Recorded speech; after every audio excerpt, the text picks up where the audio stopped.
White House correspondent for Axios, Mark Caputo, is with us now. He reports today Musk versus Bessent dispute erupted into West Wing shouting match, as well as Lisa Miller, marketing strategist who's worked with huge brands, Pepsi and Fritos among them.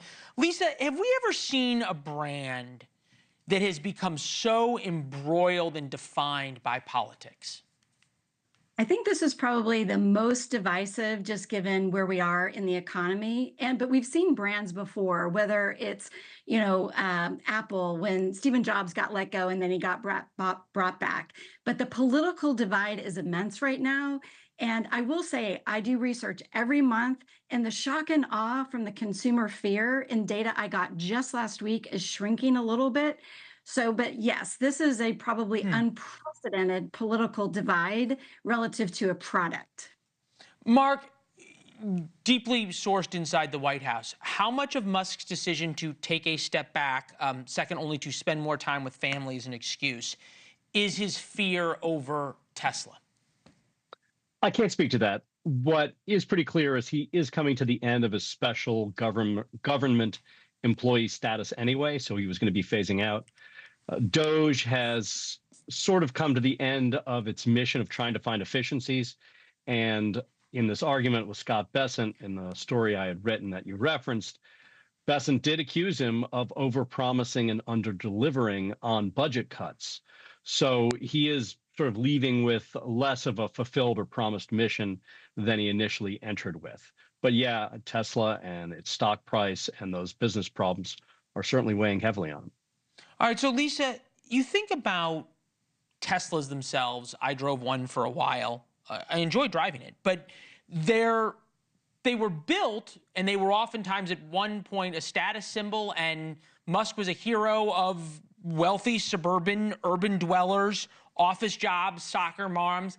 There's a limited market for these things, just practically. So what is Elon Musk's option?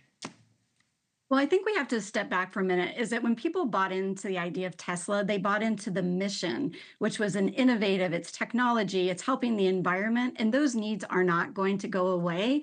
So what's going to happen is that the mission is going to have to speak louder than the man, because right now it's kind of flipped. Elon's become the lightning rod for the political state. But if people stay true, and it's marketing 101, when people stay true to the values of why people love a brand in the first place, those demands and those needs don't go away.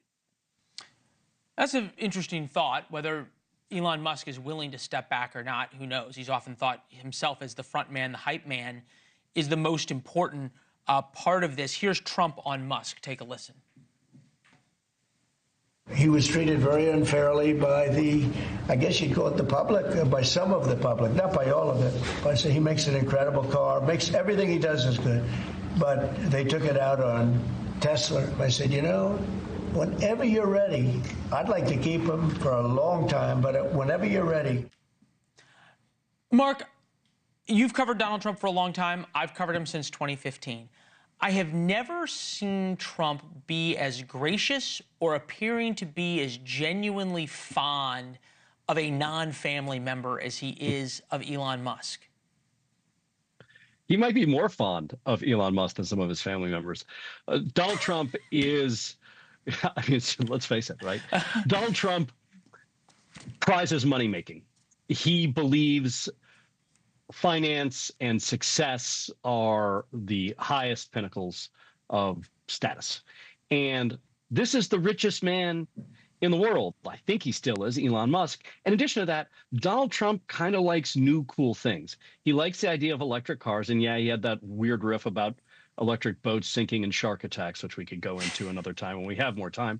He also loves the idea of space travel and a social media company owner. I mean, Elon Musk represents a lot of the things that Donald Trump himself would aspire to. And Donald Trump represents the things that Elon Musk would aspire to, which is the leader of a political movement and the leader of a nation, which obviously as a foreign-born person Musk could never be. So they each have qualities in the other that they prize and like, and they do like each other. Deep reporting from Mark Caputo is what we always get. Lisa, I'm going to give you the last word on this.